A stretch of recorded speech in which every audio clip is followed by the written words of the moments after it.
welcome one more time to this channel. Today, we will be discussing a very controversial topic, as you all read in the title. Let's dive into it. Researchers asked women and men friends what they really think, and got very different answers. Some studies have been done on this topic. We will see what one of these studies show. Also, writer Adrienne F. Ward wrote the following: Can heterosexual men and women ever be just friends? Few other questions have provoked debates as intense, family dinners as awkward, literature as lurid, or movies as memorable. Still, the question remains unanswered. Daily experience suggests that non-romantic friendships between males and females are not only possible, but common. Men and women live, work, and play side by side, and generally seem to be able to avoid spontaneously sleeping together. However, the possibility remains that this apparently platonic coexistence is merely a fade, an elaborate dance covering up countless sexual impulses bubbling just beneath the surface. New research suggests that there may be some truth to this possibility, that we may think we're capable of being just friends with members of the opposite sex.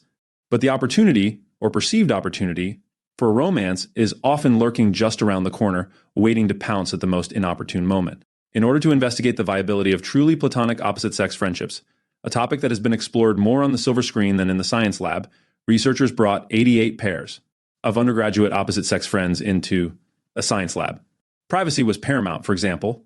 Imagine the fallout if two friends learned that one, and only one, had unspoken romantic feelings for the other throughout their relationship. In order to ensure honest responses, the researchers not only followed standard protocols regarding anonymity and confidentiality, but also required both friends to agree, verbally, and in front of each other, to refrain from discussing the study even after they had left the testing facility. These friendship pairs were then separated, and each member of each pair was asked a series of questions related to his or her romantic feelings, or lack thereof, toward the friend with whom they were taking the study. The results suggest large gender differences in how men and women experience opposite-sex friendships. Men were much more attracted to their female friends than vice versa. Men were also more likely than women to think that their opposite-sex friends were attracted to them, a clearly misguided belief. In fact, men's estimates of how attractive they were to their female friends had virtually nothing to do with how these women actually felt, and almost everything to do with how the men themselves felt, basically. Males assumed that any romantic attraction they experienced was mutual, and were blind to the actual level of romantic interest felt by their female friends. Women, too, were blind to the mindset of their opposite-sex friends. Because females generally were not attracted to their male friends, they assumed that this lack of attraction was mutual.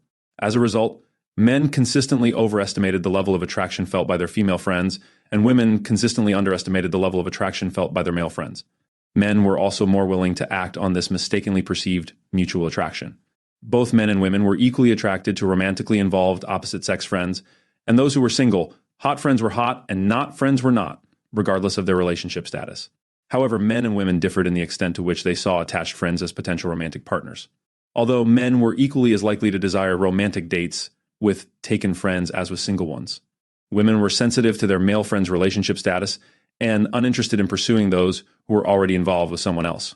These results suggest that men, relative to women, have a particularly hard time being just friends. What makes these results particularly interesting is that they were found within particular friendships. Remember, each participant was only asked about the specific platonic friend with whom they entered the lab.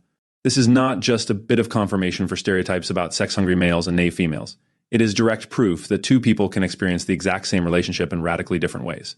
Men seem to see myriad opportunities for romance in their supposedly platonic opposite-sex friendships. The women in these friendships, however, seem to have a completely different orientation, one that is actually platonic. To the outside observer, it seems clear that these vastly different views about the potential for romance in opposite-sex friendships could cause serious complications, and people within opposite-sex relationships agree. In a follow-up study, 249 adults, many of whom were married, were asked to list the positive and negative aspects of being friends with a specific member of the opposite sex. Variables related to romantic attraction, e.g., our relationship could lead to romantic feelings, were 5 times more likely to be listed as negative aspects of the friendship than as positive ones.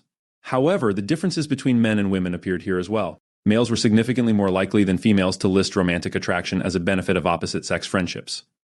And this discrepancy increased as men aged.